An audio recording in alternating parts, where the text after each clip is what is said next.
இந்த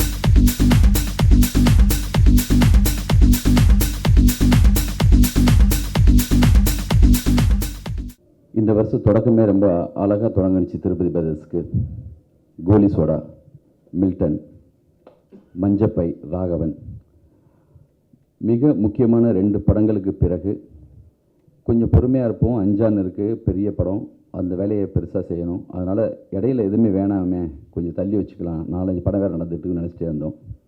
அந்த நேரத்தில் நான் பாம்பேயில் ஷூட்டிங் இருந்தப்போ மனோபால சார் ஃபோன் பண்ணி, டேய் படம் எப்படா பார்க்குறேன்னு அப்பப்போ கேட்டே இருப்பார். முதல்ல வந்து என்னென்னா, எனக்கு என்ன தோணுச்சுன்னா, எப்படியாவது அவாய்ட் பண்ணுற மாதிரி சரியான வார்த்தைகள் தேடி ரீசன்லாம் கரெக்டாக பிடிச்சி, சார் கமல் சார் படம் இருக்குது, இந்த பக்கம் பார்த்தா பாலாஜி சார் படம் ஸ்டார்ட் பண்ணிட்டாரு, இடம்பொருள் ஏவல் இவ்வளவு இருக்குது சார், நம்ம அஞ்சான் வேறு போயிட்டுருக்கு, ஏதாவது கரெக்டாக சொல்லணும் அவருக்கு வந்து நிறைய நான் வந்து யோசிச்சே இருந்தேன் எப்படா அவாய்ட் பண்ணலான்னு. ஆனால் அவர் வந்து எனக்கு வந்து அவ்வளோ பெரிய நண்பர், ரொம்ப நாளாக தெரியும். இருந்தாலும் இந்த நேரத்தில் முடியாது, அதை சொல்லணும்னு நான் நினச்சிட்டே இருந்தேன். ஆனால் கரெக்டாக ஒரு தடவை திரும்ப சொன்னப்போ ராஜமுருகன் ஒரு தடவை ஃபோன் பண்ணார். சார் அந்த பையன் வினோத் என் கூட தான் தெரியும், நம்ம கோலி சோடாலையும் ஒர்க் பண்ணான், நீங்கள் ஒரு தடவை பாருங்கள், அந்த படம் ரொம்ப நல்லாயிருக்குன்னு சொல்லி. சரின்னு சொல்லிட்டு, என்ன எப்படி போஸ் சொன்னாலே வந்து இந்த நேரத்தில் வேணான்னு சொல்லிட்டு திரும்பியும் ஆரம்பிக்கிறமேன்னு சொல்லுவாரோன்னு நினச்சேன். சரி, போஸுக்கே தெரியாமல், சரி மனோபால சார் உள்ள மரியாதையினாலையும் சரி எல்லோரும் சொன்னதுனால ஃபுல் டைட்டாக அப்படி ஒர்க்கு போயிட்டுருக்கு. ஒரு ஷூட்டிங் முடிச்சு வந்து அந்த கலைப்பு எப்படி இருக்குன்னு இங்கே உள்ள டேரக்டர்ஸ் எல்லாருக்குமே தெரியும், எல்லாருக்கும் தெரியும். ஒரு 8:30 மணி இருக்கும். சரி படம் பார்க்கலான்னு முடிவு பண்ணி நானும் என்னோடய டைலாக் ரைட்டர் பிருந்தா சாரதி மற்ற சீன்ஸ் எல்லாம் ஃபோன் பண்ணி கேட்டோம். எல்லாமே டயரில் தூங்கிட்டாங்க, யாருமே வரல. எப்பயுமே என் கூட எல்லா படம் பார்க்குறவங்க அவங்கெல்லாம். அதுக்கு முன்னாடி பாம்பேயில் போஸுக்கு தெரியாமல் 2 படம் பார்த்துருக்கேன் நட்புக்காக. அந்த படங்களை பற்றி சொல்லவே இல்லை அவன்கிட்ட. இந்த படத்தை ஒரு 8:30 போய் உட்காந்து படம் ஸ்டார்ட் ஆச்சு. படம் ஸ்டார்ட் ஆகி ஒரு 10 நிமிஷத்தில் என்னால் உட்காரவே முடியல. அப்படி ஒரு அப்படியே தள்ளுது தூக்கம், என்னால் முடியலை. நான் பிருந்தாவை திரும்பி பார்க்குறேன், அவர் உற்சாகமாக படம் பார்த்துட்ருக்காரு. எங்கள் மேனேஜர் சக்கரன்னு ஒரு பையனை உட்காந்து பார்த்துருந்தான். முன்னாடி இந்த டிரைவர் முருகன் 2 பசங்க வந்தாங்க. நான் என்ன நினச்சேன்னா, ஏதோ நல்ல விஷயம் இருக்க மாதிரி இருக்குது, ஆனால் என்னால் சரியாக பார்க்க முடியல, இதுக்கு தப்பான திருப்பு சொல்லிடக்கூடாது. அதனால் அப்படியே நிறுத்திட்டு காலையில் பார்க்கலாமா, ஷூட்டிங் போகிறதுக்கு முன்னாடி ஒரு 6 மணிக்காவது பார்த்துட்டு போயிடலாமான்னு சொல்லிட்டு பிருந்தாவை திரும்பி பார்த்து, பிருந்தா நீங்கள் ஒன்றும் கான்சியஸ் ஆகிட வேணாம், நான் சும்மா ஒரு விஷயம் சொல்கிறேன், அப்படியே நிறுத்திடலாமா, காலையில் பார்க்கலாமா. ஏண்டா, இல்லை எனக்கு ஒரு மாதிரி உள்ளே இழுத்துட்டே போகுது, தூக்கமாக வர மாதிரி இருக்குது, சரியாக பார்க்கணும், அதனால தான் நினைக்கிறேன். இல்லை நான் பார்த்துக்கிறேன், நீ கொஞ்சம் நேரம் அப்படியே அசந்தாலும் பரவாயில்ல, நான் கண்ணி பண்ணி உனக்கு என்னென்னு நான் சொல்லிடுறேன், நீ பேசாமல் உட்காரு, சரி போக போக சரியாயிடும்னு சொன்னேன். அப்படி சரி ஓகே சொல்லி கண்ணெல்லாம் கசக்கிட்டு திரும்பி அப்படியே உட்காந்தேன். அந்த உட்காந்ததுங்கிறது வெறும் 4 நிமிஷம் 5 நிமிஷம்தான். அதுக்கு பிறகு படம் ஸ்டார்ட் ஆகிடி போக ஆரம்பிச்சு மாபெரும் உற்சாகம். அப்படியே வந்து படம் முடிகிறப்ப எனக்கு என்ன சைன் இருந்துச்சுன்னா, நம்ம தூக்கத்தெல்லாம் தூக்கி அடிக்கிற அளவுக்கு இந்த படம் இருக்குன்னு சொன்னால், இதுதான் வந்து ராமநாயுடு ஸ்டுடியோவில் வந்து ஒரு விஷயம் நான் உண்மையிலே கேள்விப்பட்டிருக்கேன். 1 மணிக்கு 12 மணிக்கு தான் மொத்த ஸ்டாப்பி அவங்கெல்லாம் கூப்பிட்டு வச்சு படத்தை காட்டுவாங்களாம். அந்த தூக்கத்தையும் தாண்டி அவன் அந்த படத்தில் நின்றுட்டான்னா, முடிச்சுட்டு இருந்தானா அந்த படம் நல்ல படம்னு அவங்களுக்கு ஒரு சைனா. முதல்ல இந்த கதையை வந்து நலன் குப்சாமி அவங்க தான், குமாரசாமி அவர்கள் தான் அனுப்பினார். நான் எப்படின்னா, நான் ரொம்ப நாளாக ஒரு படம் தயாரிக்கணும்னு ஒரு எண்ணத்தில் இருந்தேன். பட் எதுவும் செட் ஆகலை. எனக்கு என்னமோ ஒரு இதுவாக இருந்தது. நிறைய கதைகள் கேட்கப்பட்டது. அந்த நேரத்தில் இந்த கதையை அவர் அனுப்பின வினோத் வந்து இந்த கதையை அப்படியே நரேட் பண்ணார். நரேட் பண்ண 5வது நிமிஷம் 10 நிமிஷத்தில் இதை எடுக்கிறதுன்னு முடிவு பண்ணிட்டேன். 15ஆம் நாள் வந்து ஆரம்பித்த 15வது நாள் வந்து அவர் ஷூட்டிங் போயிட்டார். அதுலேருந்து தொடர்ச்சியாக ஷூட்டிங் போய் டில் எண்ட் வரைக்கும் முடிச்சாச்சு.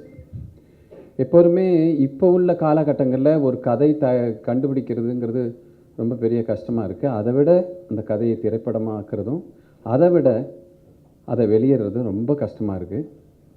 பட் இந்த மாதிரி இடத்துல ஒரு படைப்பாளியாக எனக்கு கை கொடுத்த திரு லிங்குசாமி பிரதர்ஸுக்கு இந்த நேரத்தில் நன்றி சொல்லணும். அவருடைய வெற்றிக்கான காரணம் நல்ல படைப்பை தேடி தேடி போய் விலை கொடுத்து வாங்கி தன்னுடைய பேனரில் வெளியிடுறது தான் அவருடைய வெற்றிக்கான இன்றைய வெற்றிக்கான காரணம். அதுக்கு முதல்ல ரசனை தேவை. ரசனம் இருந்தால் தான் இதெல்லாம் கண்டுபிடிக்க முடியும். அவர் கிட்டத்தட்ட ஒரு இப்போ சமீப கால வந்த படங்களில் ஒரு கிட்டத்தட்ட 40 to 50 படங்கள் பார்த்துருக்காரு. அந்த பார்த்த படங்களில் இந்த படம் பிடிச்சி தான் அவருக்கு வாங்கியிருக்காரு. இது என்னென்னா என்ன மாதிரி ஒரு சிறிய தயாரிப்பாளருக்கு பெரிய மலையை தூக்கி வச்ச மாதிரி இது டக்குன்னு ஒரு பெரிய பேனரில் இது வெளியிடுறது ரொம்ப சந்தோஷமாக இருக்குது. ஏன்னா அவங்க எங்கே கொண்டு போய் சேர்க்கணுமோ திரு போஸ் அவர்கள் அதுக்கான முழு முயற்சியில் ஈடுபட்டுருக்காரு. இந்த நேரத்தில் அவருக்கும் நன்றி சொல்லணும். ஏன்னா அது எந்தெந்த இடத்துல வச்சு எப்படி கொண்டு போனால் அந்த மக்களை கரெக்டாக போய் சேர்ந்துடணும் அப்படிங்கிறதுல அவர் தெளிவாக இருக்கார். அந்த மாதிரி ஒரு ஒரு கன்சர்ன்குள்ளே understanding, eye to eye understanding இருக்குது லிங்குசாமிக்கும் போஸுக்கும். அதை விட எனக்காக பண்ணணும்னு இல்லை, இந்த ப்ராடக்ட்டுக்கு என்ன ஜட்ஜ்மெண்ட் கொடுக்கணுமோ அந்த ஜட்ஜ்மெண்ட் கண்டிப்பாக கிடைக்கும் என்று நினைத்த லிங்குசாமியை தான் இந்த நேரத்தில் பாராட்டணும். இது ஆக்சுவலாக இந்த ப்ராடக்ட் எடுத்து அப்படியே கையில் கொடுத்துட்டதுனால எனக்கு என்னென்னா இனிமேல் எனக்கு ஒன்றும் கவலை இல்லை. பாருங்கள், ஒன்று இதில் பொருளாதார ரீதியாக அதெல்லாம் விட்டுருங்க, பட் அது இந்த படைப்பை கொண்டு போய் எங்கே சேர்க்கணுமோ அங்கே சேர்த்துருவார். அந்த நம்பிக்கை எனக்கு இருக்குது. இந்த படத்தில் முக்கியமான ஒரு விஷயம், நான் நடிக்கலை, அதனால் நீங்களாம் தைரியமாக பார்க்கலாம். உங்களுக்கு ரொம்ப சந்தோஷமாகவும் இருக்குன்னு நினைக்கிறேன். ஏன்னா இந்த படத்தில் அவர் முதல்லையே சொல்லிட்டாரு, நீங்கள் இல்லைங்கிற மாதிரி சொன்னது மட்டும் இல்லை, நான் இல்லாதது என்கிட்ட கதை சொல்ல வரவங்களே நீங்கள் உங்களுக்கு ஒரு கேரக்டர்னு சொல்லும்போதே அந்த கதை எனக்கு ஒரு மாதிரி இச்சிங் ஆயிடுது. அது என்னை பேசிஃபை பண்ணுறதுக்காக வர மாதிரி ஆயிடுது. அது எனக்கு பிடிக்கல. மொத்தமில்ல கதையாக இருக்கணும். அந்த கதைக்கு யாரை போடணுங்கிறது அந்த இயக்குனருடைய கடமை. அது கண்டிப்பாக அவங்க செய்வாங்க. அதனால் இந்த படத்தில் நீங்கள் பார்த்தீங்கன்னா இளவரசு, பொன்வண்ணன் இந்த மாதிரி 1-2 பேரை தவிர பாக்கி எல்லாருமே நியூ ஃபேஸஸ். அவங்களுக்கெல்லாம் அந்தந்த கேரக்டராகவே வாழ்ந்திருக்காங்க. அவங்களுக்கு கொடுக்கப்பட்ட ரோல் என்னத்துக்கு ஜஸ்டிஃபை பண்ணுமோ அது கண்டிப்பாக பண்ணியிருக்காங்க. இந்த கதையை ஏன் தேர்ந்தெடுத்தேன்னு ஒரு கதையை கேட்குறாங்க. அது என்னென்னா அது ரொம்ப சிம்பிளாக சொல்லலாம். மற்ற இது ஜேர்னர்லேருந்து இது ரொம்ப வித்தியாசப்பட்டு இருக்குது. அதுதான் அது என்னங்கிறது உங்களுக்கு படம் பார்த்தா கண்டிப்பாக உங்களுக்கு ரொம்ப லைக் பண்ணுவீங்க. சொல்லப்பட்ட கதை கொஞ்சம் கசப்பு உணர்ச்சி உள்ள ஒரு விஷயமா இருந்தாலும் சொல்லிய விதம் ரொம்ப ஸ்வீட்டாகவும் நல்ல நரேஷன் ரொம்ப பிரமாதமாக பண்ணியிருக்காரு. சதுரங்கவேட்டை படம் ஃபஸ்ட்டு இனிஷியலாக எனக்கு நலன் சொல்லியிருக்காரு இந்த படத்தை பற்றி. அவர் ஸ்கிரிப்ட் படிச்சிருந்திருக்காரு. அவர் என்ன சொன்னார்னா, இந்த ஸ்கிரிப்ட் சுமாராக எடுத்தாலே நல்லாயிருக்கும் இந்த படம் அப்படின்னாரு. நான் நேற்று படம் பார்த்தேன், ரொம்ப நல்லாவே எடுத்துருக்காங்க. ஸோ ஒரு ஜானர் வைஸ் இந்த கான் ஃபிலிம் ஜானரில் ரொம்ப இன்ட்ரெஸ்டிங்கான சில இன்சிடென்ட்ஸ்லாம் இருக்குது. அண்ட் பெர்ஃபார்மன்ஸ் வைஸ் எல்லாருமே ரொம்ப நல்லா பண்ணியிருக்காங்க. நட்டி சாரோட ஆட்டிடியூட் ரொம்ப பிடிச்சிருந்துச்சு as a hero. And Ramachandran ரொம்ப ஒரு சூப்பரான ஒரு கேரக்டர் பண்ணியிருக்காரு. அண்ட் ஓவராலாக ரைட்டிங் வைஸ் வினோத்தோட டயலாக்ஸ் கண்டிப்பாக இந்த படத்தோட ஒரு பெரிய ஹைலைட்டாக இருக்கும். படம் பார்த்தோன்னா எல்லாருக்குமே உங்களுக்கு தெரியும். அது எஸ்பெஷலி அதான் வெள்ளை வெட்டி வெள்ளை சட்டை போட்டால் ஏமாத்துறதுக்குன்னு சொல்லிட்டு இப்போ பெரிய கூட்டம் எல்லாம் போட்டிருக்காங்க. So all the best the team. இந்த படம் மிகப்பெரிய வெற்றி அடையும். தேங்க்ஸ். நான் இது வரைக்கும் தமிழில் அந்த மாதிரி ஸ்க்ரீன் ப்ளே பார்த்ததில்லை. ஒரு ஹீரோ இருப்பாங்க, ஹீரோயின் இருப்பாங்க, அப்படியே காமிப்பாங்க, எல்லாம் க்ளீனாக காமிச்சிட்டு அதுக்கப்புறமா பாதிக்கு மேலே தப்பு பண்ணால் இப்படிலாம் தப்பு பண்ணால் காசு சம்பாதிக்கலாம், ஆனால் அதுக்கப்புறம் இன்னாலாம் ஆகும் அப்படின்னு செகண்ட் ஹாஃபு. நான் கடைசியாக பார்த்தா ரொம்ப சுவாரஸ்யமான படம். அது மாதிரி எனக்கு தமிழில் ரொம்ப பிடிச்ச நாவல் ஒன்று இருக்குது, ஒரு மனிதரும் சில எருமை மாடுகளும் அப்படின்னு. அதை நான் டைட்டிலாக வைக்கணும்னு எனக்கு ரொம்ப ஆசை. இந்த படத்தில் எருமை மாடுகள் அப்படின்னு அவர் சொல்லுவார், வளவன் சார். நான் கடைசியாக கேட்ட பெஸ்ட்டு டைலாகாக தான் அது. நான் ரொம்ப நேரம் சிரிச்சிக்கிட்டு இருந்தேன். வெளில நானும் குமாரஜா சார்லாம் ரொம்ப நேரம் சிரிச்சிக்கிட்டு இருந்தேன். நிச்சயமாக இந்த படம் வெற்றி பெறும், அதில் டவுட்டே இல்லை. தேங்க்ஸ். எனக்கு அந்த நேரத்தில் மனோபால சாருக்கு அதுக்கு பிறகு இத்திமணியால் கூப்பிட்றான்னு சொன்னார். எனக்கு படத்தை பற்றி அதுக்கு பிறகும் ஒரு மணி நேரம் 2 மணி நேரம் பேசிட்டே இருந்தோம். யாரை கூப்பிடலாம், டேரக்டரை கூப்பிடலாமா, ஃபஸ்ட்டு ராஜமுருகன் பேசலாமா, ராஜமுருகன் அடிச்சிட்டேன். இத்திமணியாலும் பரவாயில்லம்மா, நான் அசிஸ்டண்ட் தான் கூப்பிட்டேன், பேசினேன். வினோத் நம்பர் கொடுன்னு வாங்கிட்டேன். அதுக்கு பிறகு வினோத்துக்கு ஃபோன் பண்ணேன். அவர் பாவம் டென்ஷனில் இருந்திருக்காரு. டேரக்டர் படம் பார்த்தாரு, அவர் லிங்கு கூப்பிடவே இல்லையே, தூக்கமே போயிடுச்சுன்னு சொன்னார் மறுநாள். அதுக்கப்புறம் அதுக்கு காலையில் ஒரு பெரிய பரபரப்பு தொத்தி ஷூட்டிங் போயாச்சு. ஒரு அன்னைக்கு ஆக்சுவலி பார்த்தா மறுநாள் ஷூட்டிங் சம்திங் தள்ளி போச்சு, கொஞ்சம் லேட்டாச்சு. அதனால் நான் கரெக்டாக மனோபல சாருக்கு பிறகு கூப்பிட்டு சொன்னேன், சார் இந்த படம் வந்து சூப்பராக இருக்குது. இம்மிடியேட்டாக சதீஷ்னு எங்கள் பப்ளிசிட்டி பார்க்குறாங்க, அவங்களுக்கு ஃபோன் பண்ணி போஸை இன்னைக்கு ஈவினிங்கே இந்த படத்தை பார்க்க சொல்லுங்கள், இது நம்ம பண்ண வேண்டிய படம். நான் இது வரைக்கும் திருப்பதி பஸ்ஸில் பண்ண படங்கள்லையே பாலசாரில் இங்கே இருக்காங்க, இருந்தாலும் இந்த வருஷத்தில் ஆரம்பித்து நான் சொல்கிறேன், நல்ல படங்கள்லாம் பண்ணிட்டோம். நம்ம போன வருஷம் கும்கி வழக்கின்னு அமைஞ்ச மாதிரி இந்த படம் மிக முக்கியமான படம். அப்படி ஒரு படம் வந்து ஒரு நாவல் அப்படியே வந்து ஃப்ளோவாக ஒரே ஸ்டெச்சில் ஒரு அழகான ஒரு சரியான ஒரு இன்ட்ரெஸ்டிங்கான ஒரு நாவலை படித்தா, ஒரு சுஜாதாத்தனமான ஒரு நாவலை படித்தா அப்படி இருக்கும். அவ்வளவு ட்ரெண்டியாக இன்னைக்கு அந்த அவங்க எல்லாம் வந்தது காரணம் என்னென்னா, நலன் குமாரசாமி இந்த கதையை ரெக்கமெண்ட் பண்ணியிருக்காரு, நவீன், நம்ம கார்த்திக் சுப்புராஜ், அப்புறம் ஆரண்யகாண்ட டைரக்டர், இவங்களெல்லாம் எதுக்காக பாலசக்திவேல், சசி சார், இவங்க எல்லாத்துக்கும் எதுக்கு வர வச்சதுன்னா, அவங்கெல்லாம் பார்க்கணும் இந்த படத்தை. அவங்க என்ன பண்ணிட்டு இருக்காங்களோ, இப்போ சமீபத்தில் எப்படி இந்த ட்ரெண்டை புரட்டி போட்டாங்களோ சினிமாவுக்கு, அவங்க எல்லாருக்குமான ஒரு அந்த கட்டத்தில் இருக்கக்கூடிய மிக முக்கியமான டைரக்டர். பர்டிகுலர் இந்த படத்தில் ஒரு டைலாக் ஒன்று வரும், எல்லா பொய்யிலையும் ஒரு உண்மை கலந்துருக்குன்னு. நான் சொல்கிறதுல ஒரு துளி பொய் கூட கிடையாது, அவ்வளோ உண்மை தான் இப்போ உங்ககிட்ட சொல்லப்படுறேன். இந்த மாதிரியான ஒரு படத்தில் நீங்கள் இடம் பெற்றதுக்கு நீங்கள் மிகப்பெரிய ஒரு பேர் பெற்றிருக்கணும் அப்படின்னு தான் நான் நினைக்கிறேன். அந்த அளவுக்கு அனைத்து பேரும் அவ்வளோ அற்புதமாக செஞ்சுருக்காங்க. இதில் நான் முக்கியமாக ஒரே விஷயம் நான் சொல்ல போகிறதுன்னு கேட்டிங்கன்னா, ஒரு படம் எடுக்கிறது அதை வந்து என் இஷ்டத்துக்கு தான் எடுப்பேன், அதை நீங்கள் பார்த்தாகணும் அப்படிங்கிற ஒரு ஆணவத்தோடு அணுகாமல் எல்லாரும் பார்ப்பாங்க, ரசிப்பாங்க அப்படிங்கிற கான்ஃபிடென்ட்டோட எல்லா இன்க்ரீடியன்ட்ஸும் இருக்குது அதில்.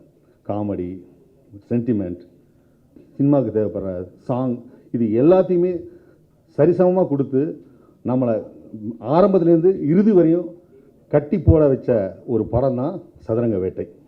அது கண்டிப்பாக போஸ் சொன்ன மாதிரி அது ஷோகேஸ் படம் மட்டும் இல்லை, சூட்கேஸ் படமும் கூட. அதை நீங்கள் அந்த படம் பார்க்கும்போது நல்லா இருக்குது. அதை வந்து அருமையாக வந்து நான் தவற விட்டதை அவன் பிடிச்சிட்டாரு.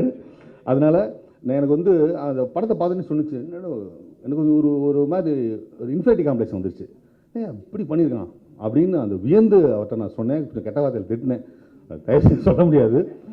அந்த அளவுக்கு இந்த படத்தினுடைய ஒவ்வொரு ஒரு ஆழமான டயலாக், சும்மா மேலெழுந்த வாரியாக சொல்கிற ஒரு விஷயம் கிடையாது, சும்மா சொரிஞ்சிட்டு போகிற ஒரு ஜோக்கு மாதிரி இல்லை, ஒன்று சிந்திக்க வைக்கிறதா இருக்குது. அதில் வந்து கடைசியாக வந்து ஒரு பாசிட்டிவ் முடிவு கொடுத்துருக்காரு. அதுதான் இதனுடைய மிகப்பெரிய ஒரு அருமையான ஒரு விஷயம். ஏன்னா எல்லாருக்குமே அந்த கேரக்டர் பிடிக்கும். ஆனால் படம் வெளியே வந்தோடனே வந்து பல கான்ட்ரவர்சி கற்று வரும். ஆனால் அதுக்கெல்லாம் நிறைவாக அருமையாக படத்தை முடித்த இந்த வினோத் அவர்களை மீண்டும் மீண்டும் பாராட்டி இது வந்து மிகப்பெரிய வெற்றியடைய என்னுடைய வாழ்த்துக்களை தெரிவித்துக்கிறேன். முதல்ல வந்துட்டு இந்த ஆடியன்ஸ் மைக்கு நிறைய கேமராஸ் எல்லாம் பார்க்குறப்போ கொஞ்சம் பயமாக இருக்குது. பட் ஸ்டில் நிறைய பேரை தேங்க் பண்ண வேண்டிய ஒரு opportunity. First of all director சாருக்கு வந்துட்டு ஒரு பெரிய thanks for giving me such a wonderful character to play. ஏன்னா என்னோட ஆக்சுவல் கேரக்டரும் அந்த கேரக்டர் பார்த்திங்கன்னா பயங்கர டிஃப்ரென்ஸ் இருக்கும். ஸோ அதுவும் திருப்பூர் ஸ்லாங்கில் வேறு பேசணும், டப் பண்ண வேறு விட்டீங்க. Like big thanks to Vinoth sir. அப்புறம் சுபாஷ் சந்திர போஸ் சார், மனோபலா சாருக்கு நெக்ஸ்ட் தேங்க்ஸ். அப்புறம் வந்துட்டு thanks to Lingusamy sir for taking the movie to the next level. அப்புறம் வந்துட்டு ராமச்சந்திரன் சார், நட்டி சார் வந்துட்டு நிறைய ஹெல்ப் பண்ணார். பிகாஸ் அவர் வந்துட்டு technically he is very experienced and as well as ஆக்டரும் ரொம்ப எக்ஸ்பீரியன்ஸ்ட். நான் வந்துட்டு இண்டஸ்ட்ரிக்கு புதுசு, ஸோ கொஞ்சம் பயமாக இருந்தது. But they all are very friendly and help me a lot. Thank you so much. வசனம் படத்தில் டயலாக் வந்து நான் 4 தடவை பார்த்துட்டேன் படம். இவ்வளோ பரபரப்பான வேலைகளுக்கு இடையிலையும் நேற்று ஷோ ஓடுதுன்னு சொன்னாங்க, என்னால் வரவே முடியாது, எடிட்டிங் ஃபைனல் டிம்மிங் போயிட்டுருக்கு, ஸ்டப்புன்னு கிளம்பி போயிட்டு அந்த படத்தை உட்காந்து கொஞ்சம் நேரம் பார்த்துலாம் சொல்லி எவ்வளோ நுணுக்கமான டயலாக்கு. அந்த பொண்ணுக்கெல்லாம் கிளைமேக்ஸில் வந்து அந்த பொண்ணு தான் வாய்ஸ் கொடுத்துருக்கு, அந்த பொண்ணு தான் பேசியிருக்கு. அந்த நம்ம அவங்க இருக்கிற சீனு அதில் வந்து உனக்கு கோவமே வராதா சொல்லி கேட்குறப்போ, எதுக்குன்னே கோவம் பண்ணும், அன்பை கொடுக்குறதும் அன்பை வாங்கிக்கிறதும் தானே, என்ன அழகாக ஒவ்வொரு வார்த்தையும், அதுவும் படத்துடைய ஸ்பீடு அப்படி வேற ஒரு லெவலில் இருக்கப்ப டப்புன்னு கட்டி போட்டு அந்த இடத்துல நம்மளை நிறுத்தி அப்படி ஒரு டைலாக். படம் முழுக்கவே அப்படி வசனம். ஒரு இடத்துல வந்து ஒரு பிளான் சொல்லி முடிச்சதுக்கு பிறகு ஒருத்த பக்கத்தில் அந்த உட்காந்துட்டு நிற்கிறப்போ, உனக்கு புரிஞ்சதா ஏன் கேட்குற, உனக்கு புரிஞ்சதுன்னா நான் மாற்றுவேன். ஒரு புதிய பாதை பார்த்திவன் எப்படி நம்மளுக்கு வந்து படம் பார்க்கும்போது அவ்வளோ பக்கத்தில் வந்து நின்னாங்களோ அந்த அளவுக்கு நட்டி அவங்க வந்து பண்ணியிருக்காங்க. அவர் படத்தை நான் பார்க்குற முதல் படம் இதுதான். பிச்சுட்டாங்க அவங்க வந்து வண்டியில் நம்ம எந்த இடத்துல இருக்கோம் இப்போ சொல்லி கேட்டுட்டு டப்புன்னு வண்டியில் ஏறி உட்கார ஸ்டைலாக இருக்கட்டும், பின்னாடி இப்படி கையை வச்சிருக்கா இருக்கட்டும், ஒரு பெரிய ஹீரோவுக்கான பக்கத்தில் உள்ளவங்க கிட்ட இருந்து பாக்கெட்டில் இருந்து காசு எடுத்தது இந்த வளவன் அவர் பின்னிட்டாங்க அவங்கெல்லாம். அதாவது இந்த மாதிரி இயல்பான படம் எடுக்கிறப்போ என்னென்னா, நான் அடிக்கடி ஒன்று சொல்லுவேன், ஒரு படம் எப்படி இருக்கும்னா, நான் சொல்கிற உதாரணம் எனக்கு தெரிஞ்ச 2 நண்பர்களுடைய படத்தை வச்சு சொல்லுவேன். சங்கர் சார் படம் மாதிரி ஒரு வகை இருக்குது, பாலாஜி சக்திவேல் டைப் ஆஃப் ஒரு படம் இருக்குது. 2க்கு இடையில என் படம் இருக்கும். அது நான் என்னுடைய மீட்டான்னு நினைப்பேன். ரொம்ப நிஜமாக சொன்னாலும் ஜனங்களுக்கு பிடிக்காது, ரொம்ப சினிமாவாக சொன்னாலும் பிடிக்காது. இந்த நெஜம் நிறைய வச்சுக்கிட்டு அதில் ஒரு சினிமா லாங்குவேஜை கலந்து ட்விஸ்ட் அண்ட் டர்ன்ஸோட அப் அண்ட் டவுன் அப்படி கரெக்டான ஒரு ஃபிலிமை பார்க்க முடியும்னா அந்த கலவை வந்து வினோத்துக்கிட்ட வந்து அவ்வளோ டெம்போ படத்தில். அந்த கட்டிங் பாயிண்ட் அங்கே வந்து ஒவ்வொரு இடத்துலையும் வந்து அங்கே முடிஞ்சு இங்கே தொடங்கினா இன்னொரு இடம் இப்படி அப்படி ஒரு டென்ஷன் கொடுத்துட்டே போகிற விதம். இலவசனை எப்போ பார்த்தாலும் நல்லா நடிச்சிருக்கேன்னு சொல்லுவோம். ஆனந்தத்துக்கு பிறகு உண்மையிலேயே எனக்கு வந்து கரெக்டான அமையலை. நான் அவரை அவ்வளோ ரசிச்சிட்டு இருக்கேன். இந்த படத்தில் அவர் வந்து செகண்ட் டைம் அவங்கள அந்த வளவன் அந்த குரூப்பை மாட்டி விட்டு அவர் கடையில் போய் உட்காரப்போ ஒரு ரியாக்ஷன் பண்ணியிருப்பார். அப்பா அது வந்து டபுள் டக்கரு. அதை பார்த்துட்டு சான்ஸே இல்லை அந்த ரியாக்ஷனுக்கெல்லாம். ஒவ்வொரு நடிகர்லேருந்து வாங்கின நுணுக்கமான அந்த பெர்ஃபார்மன்ஸ். ஆடி லான்ச்சில் நான் சத்யம் தேட்டரில் உட்காந்துருந்தப்போ பக்கத்தில் இளவரசன் உட்காந்துருந்தார். அப்போ அவர்கிட்ட என்னென்ன கேமரா பண்ணுற ஐடியா இல்லை சசி, இப்போ நிறைய படங்கள் போயிட்டுருக்கு அதனால் பண்ணலை. ஆனால் என்ன இருந்தாலும் இப்போ பண்ணுற பசங்க வந்து நல்லா பண்ணுறாங்க, பட் ஏதோ சம்திங் மிஸ்ஸிங். எனக்கு அது என்னன்னு சொல்ல தெரியல. அதில் ஆனால் ஒரு 2 டைரக்டர்ஸ் மட்டும் வந்து ரொம்ப பொட்டென்ஷியலாக இருக்காங்க. மற்றவங்க எல்லாத்தையும் சொல்ல முடியல, ஒரு 2 டைரக்டர்ஸ் வந்து ரொம்ப பொட்டென்ஷியலாக இருக்காங்க. அதில் ஒருத்தர் இந்த டைரக்டர். அதனால தான் நானே வந்தேன். நீங்கள் வேணால் பாருங்கள் அப்படின்னாரு. அன்றைக்கி நான் பார்த்துட்டு அன்றைக்கி நான் போனது வந்து மனோகரன் நான் கூப்பிட்டார் அப்படிங்கிறதுக்காக மட்டுமே தான் போனேன். இல்லைன்னா எனக்கு பார்க்குற ஐடியாவே இல்லை. எனக்கு சும்மா ஒரு கட்டசிக்காக போனேன். ஆனால் அந்த சாங்ஸ் அண்ட் ட்ரைலர் பார்த்துட்டு பயங்கரமாக இம்ப்ரெஸ் ஆனேன்.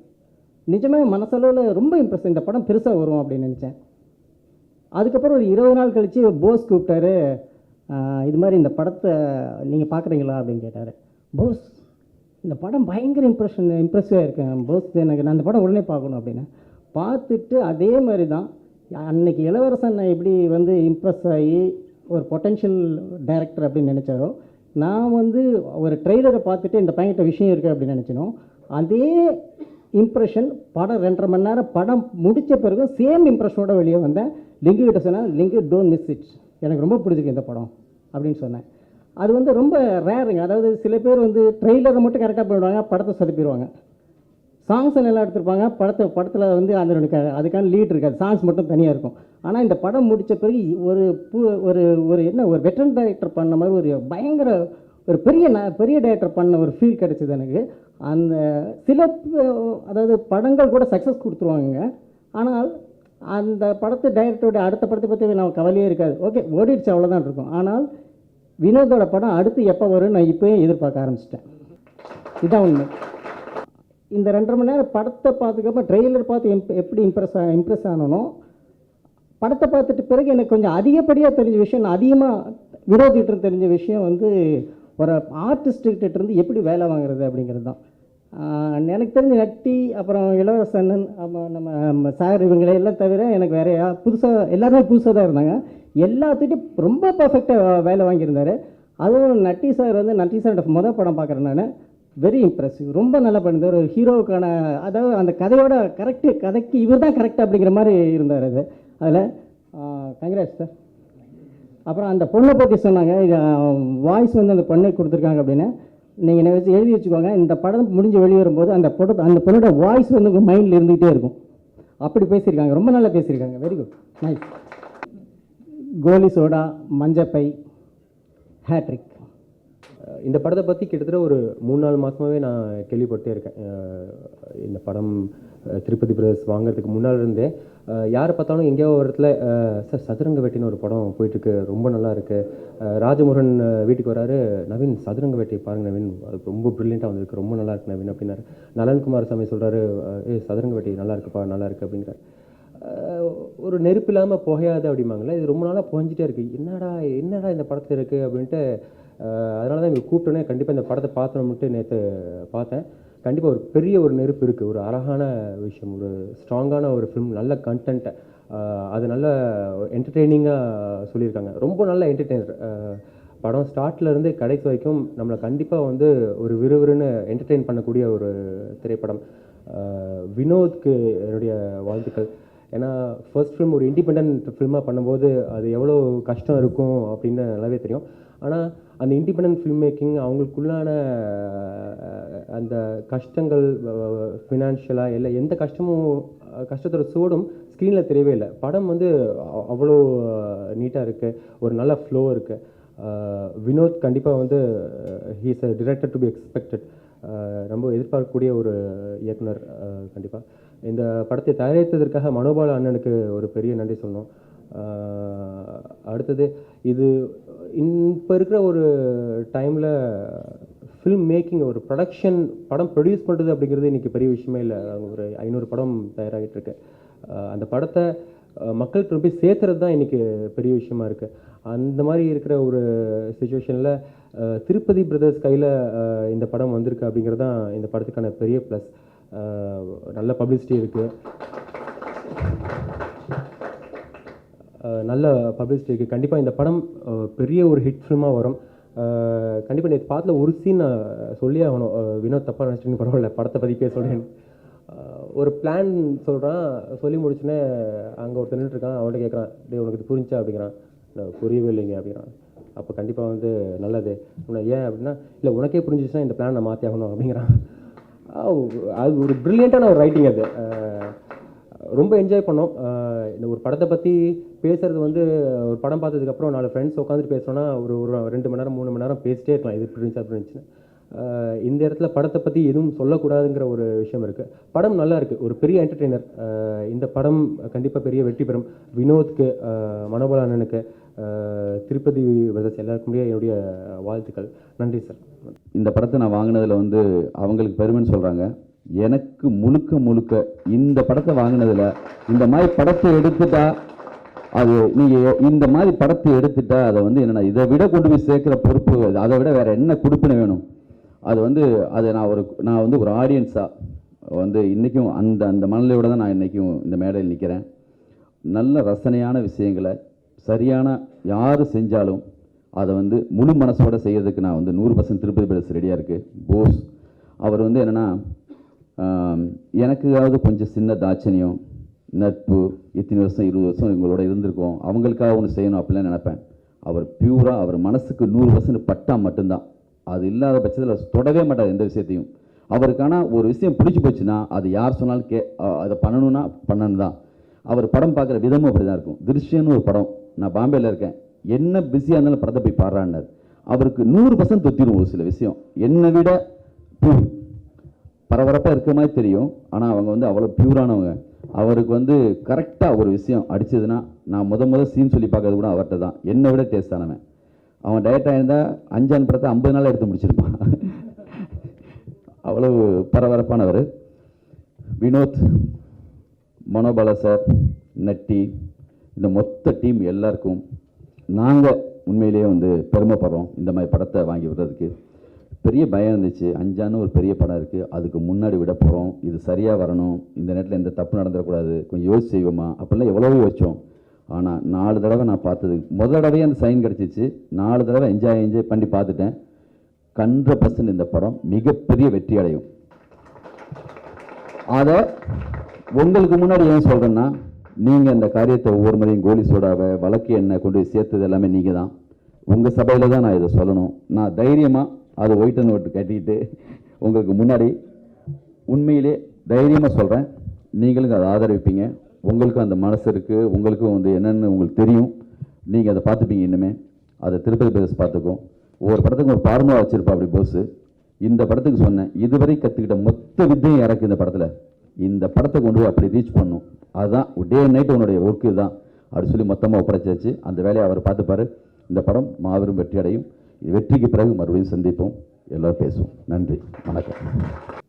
இந்த படத்தில் வழக்கமாக அப்பா இல்லாமல் ஒரு கதாபாத்திரம், எனக்கு அதுவே ரொம்ப ஆரோக்கியமாக இருந்துச்சு. அதேமாதிரி இந்தியன் கவர்மெண்ட்டு எனக்கு குடும்ப கட்டுப்பாடு பண்ணாலும் ஆச்சரியம் இல்லை, அவ்வளோ புள்ள பத்துக்கிட்டு இருக்கேன். இப்போ அது இல்லாத ஒரு படம். இயக்குனர் மணிவண்ணன் மறைவுக்கு ஒரு 3 நாள் கழிச்சு மனோபாலானை வந்து வினோத்தை எனக்கு அறிவுப்படுத்தி, அந்த பையன் புது பையன்டா, டைரக்டர் கதை சொல்கிறாரு, அதில் ஒரு கேரக்டர் இருக்குது, நீ கேளு அப்படின்னாரு. என்ன வந்து புது டைரக்டர்கிட்ட பெரும்பாலும் புது டைரக்டர் நிறைய பேர்ட்ட ஒர்க் பண்ணியிருக்கிறதுனால என்னென்னா, நாங்கள் கேமராமேனாக டைரக்டராக சீமானாலாம் அலையும் போது கதை சொல்லி எங்களுக்கு வயசாகி போச்சு. இன்றைக்கி காலையில் ஒருத்தர் கதை சொல்லுவோம், அப்புறம் சாயங்காலம் ஒருத்தர் கதை சொல்லுவோம். கல்யாணம் ஆகி அசிஸ்டண்டாக இருக்கிறவனுடைய பொண்டாட்டிக்கிட்ட முதல் பரிசு என்னன்னா, பொண்டாட்டி இருக்க வலையை வாங்கி அடவு வச்சு ஹைதராபாத்தில் போய் ப்ரொடியூசர் தேடுறது தான். இப்படி போய் வந்து பரட்டதுனால வர்ற பசங்கள்கிட்ட நீங்கள் கதையெல்லாம் சொல்ல வேணாம்ப்பா, என் கேரக்டர் என்ன சொல்கிறது, நல்லவனா கெட்டவனா, முன்னாடி என்ன பின்னாடி என்ன, இவ்வளோ தான் கேட்கணும். வினோத்துட்டு அந்த மாதிரி பீடிகே இல்லாமல் ஆரம்பிச்சு. ஏன்னா அவர் ஆரம்பிக்கும் போதே அப்படின்னு ஒரு மேனரிஸ்டோட டக்குன்னு ஆரம்பித்து என்னோடய எபிசோடை முடித்தார். அந்த ஒரு தடவை தான் அந்த கேரக்டர் சொன்னார். அது வந்து ஒரு சமூக பொருளாதார பிரச்சனையை விமர்சன நோக்கத்திலையும் பார்க்கலாம், இயல்பான நடப்பாக இன்றைக்கி தென் மாவட்டங்களில் அப்படியெல்லாம் நிறையா நடக்குது. என்னுடைய ஊரை சுற்றி இப்படி நடக்கிற விஷயங்கள் ரொம்ப அழகாக ஒரு திரைக்கதை ஃபார்மேட்டில் சொன்னோன்னே எனக்கு ஒரு நம்பிக்கை. இந்த மனோபல பாரு எவ்வளோ அழகாக, எவ்வளவோ ப்ரொடியூசர்ஸ் கையில் காசை வச்சுட்டு ஒரு நல்ல கதை கிடைக்குதான்னு நினைக்காம ஒன்றும் இல்லாமல் போகிற போக்கில் போய் ஒரு அருமையான ஒரு கதையை தூக்கிட்டு வந்துட்டாருன்னு ஒரு பொறாமை. ஆனால் எங்களை கடைசி வரைக்கும் சொல்லலை, இங்குசாமி சுபாஷ் சந்திர போஸ் இருக்காரு, ஏன்னா காசு கேட்டு போகிறோம்ட்டு அங்கேயே எங்களை போய் சொல்லி கடைசி வரைக்கும் சூரியனை மறையாத ஊரில் கூட ஷூட்டிங் வச்சா சார். ராத்திரி உள்ள அந்த ஊரில் சூரியன் அடிக்கும்னா அந்த ஊரோட வெப்பத்தை பார்த்துக்குங்க. கடைசி வரைக்கும் சொல்ல சுபாஷ் சந்திர போஸ் லிங்குசாமியெல்லாம் அங்கே இருக்காருன்னு. இவ்வளவு நல்ல மனசுள்ள மனோபாலாவுக்கு இந்த படம் வந்து ஒரு பாசிட்டிவான ஓப்பனிங் கிடைக்குது. படத்தோட கதாநாயகியோட 2வது படம் எனக்கு முதல் படத்தில் பப்பாளி என்ற படத்தில் மருமலை நடிச்சிருந்தாங்க. அவங்க வாய்ஸ் கொடுக்குறது ஒன்றும் பெரிய ஆச்சரியம் இல்லைங்க. பக்கா சென்னை, கோவை, மதுரை, திருநெல்வேலி தமிழ் பூரா தெரியுது. ஈரோடில் இன்ஜினியரிங் காலேஜ் ஸ்டூடெண்ட், அதனால் அவங்க டப்பிங் பேசுகிறது பரவாயில்ல, கான்ஃபிடண்ட்டாக பேசுனதுக்காக ரொம்ப வாழ்த்துக்கள்மா. நட்டி எனக்கெல்லாம் ஒரிஜினலாக வந்து படம் கேமராமேனை யாரும் கூப்பிடல, அதனால நான் நடிக்க வந்தேன். ஒருத்தனை ஃபோன் பண்ண போது நட்டி ஃபோன் பண்ண, எங்கே இருக்க அண்ணே, ஸ்பானிஷ்ண்ணே. ஸ்பானிஷா, என்னடா ஷூட்டிங்ண்ணே, சரி. ஒரு வாட்டி ஃபோன் பண்ண, அண்ணே அமெரிக்காண்ணே அப்படின்னு. ஒரு வாட்டி கல்கத்தாவில் ஒரு ஷூட்டிங்கில் தீபிகா படுகோனே காரில் இறங்கி போகிறாங்க. தீபிகா படுகோ சரி போய் பார்த்துடலாமே, நாங்கள் அங்கே சேரன் படம் ஷூட்டிங் நடந்தது. உள்ளே போனால் கேமராமேன் நட்டி. இவன் எதுக்குடா அங்கே நடிக்க வரான்னு எனக்கு ஒரு பெரிய கேள்வி. பெரிய பெரிய பெரிய தேவதைகள்லாம் இவன் முன்னாடி நின்று சொல்கிறேன், ஓகே கொஞ்சம் இப்படி உள்ளாங்க, இப்படி போங்க, சரிங்க வாங்க. நிஜமான தேவதைகள்லாம் உன் கேமரா நடிக்கும் போது நீ இங்கே எதுக்குடா வரேன்னு எனக்கு ஒரு பெரிய கேள்வி. எனக்கு யாரும் கூப்பிடலாம் நடிக்க வந்தேன், உன்னை எல்லாம் கூப்பிட்றேன், நீ ஏன்டா நடிக்க வந்த? இல்லைண்ணே, பேஷன் சினிமா மேலே இருக்கிற பேஷன் அது கேமராவோட முடிஞ்சிடலண்ணே. நெக்ஸ்ட் என்ன, சரி கேமராவோட ஆகிட்டேன், ஓகே டைரக்ட் பண்ணலாம்ல. எனக்கு ஆசை, சரி சினிமாவில் வந்து முதல்ல நடிகனான்னு ஆசைண்ணே. நான் அதிகமாக விமர்சனம் பண்ணுவேன், என்னடா நீ ஸ்பானிஷ் என்ன, நம்ம பொள்ளாச்சியே பெரிய விஷயமா இருக்கடா நம்ம ஊரில், நீ இங்கேயே கூட்டி போகிறாங்க, அதை விட்டு இங்கே இல்லைண்ணே பேஷன். இந்த கதைக்கு வந்து இந்த கேரக்டருக்கு நட்டி வந்து எப்படின்னா, வாடகைக்கு ஒரு 25 நாள் அந்த உருவத்தை கொடுத்துட்டான். அப்படி உட்காந்துருச்சு இந்த கேரக்டர்லாம். 20 நாள் அந்த வாடகைக்கு அந்த கேரக்டருக்கு இந்த உருவத்தை கொடுத்த மாதிரி பெர்ஃபெக்டாக உட்காந்துருச்சு. நான் பொன்னொன்னன் எங்களுக்கு ஒரு பெரிய ஃப்ளாஷ்பேக் இருக்குது. பாரதிய சார் ஆஃபீஸில் ஆரம்பிச்சு இந்த இடத்துல நம்ம ஃபங்க்ஷன் பண்ணுற இடத்துல ரயில்வே ஸ்டேஷன் இருந்துச்சுன்னா உங்களுக்கு யாருக்காவது நம்பிக்கை வருமா? மனோபாலா நாங்கள்லாம் அப்போ அசண்டேட்டாக இருந்தவங்க. இந்த இடத்துல ரயில்வே ஸ்டேஷன் இருந்தது. எனக்கு கிடைச்சது ஒரு இன்ட்ரெஸ்டிங்கான கதாபாத்திரம். அந்த இன்ட்ரெஸ்டிங்கான கதாபாத்திரத்துக்கு வாய்ப்பு கொடுத்த தினத்துக்கு நன்றி. அப்புறம் இந்த ஆடியோ ரிலீஸில் வந்து எடிட்டர் மோகன் சார் பேசும்போது ஒரு விஷயம் சொன்னார், மனோபாலா டைரக்டரு, நட்டி கேமராமேனு, அதனால் அவங்கெல்லாம் கைட் பண்ணியிருக்காங்கன்னு. எவனும் எந்த வேலையும் பார்க்கல, அவன் வேலையை மாத்திரம்தான் பார்த்தானு. அந்த கேமராமேன் வெங்கடேஷ், எடிட்டர் பார்த்தீங்களா அவன் கொஞ்சமாக பேசுகிறான்னு. 23 வயசுங்கிற வயசு ஒருத்தன் அதிகமாக சொல்லி வாய்ப்பு வாங்கினா பெரிய சாதனைடா. இப்போ குறைவுக்கு முதல் தகுதியே வயசு கம்மியாக சொல்லணும். நீ கொஞ்சம் வேகமாக டைரக்ட் பண்ணி நடிச்சிரு, நீ ரொம்ப உள்ளூர் அடைச்சி வச்சுக்கிட்டு இருக்கிறேன்னு நினைக்கிறேன். வட்டுன்னு வந்துரு, இப்போ வந்துரு, ரொம்ப நாள் எடிட்டராக இருக்கலாம் தள்ளாத. இந்த படத்தை வந்து ரிலீஸ் பண்ணுறதுக்காக வாங்கின லிங்குசாமி, அன்புக்குரிய நண்பன். படம் ஆனந்தம் படத்தில் எனக்கு ஒரு நல்ல கதாபாத்திரம் கொடுத்து மம்மட்டியோட எனக்கு ஒரு நல்ல ரிலேஷன்ஷிப். இப்போ பார்த்தா என்னடா நல்லா இருக்கியான்னு கேட்குற அளவுக்கு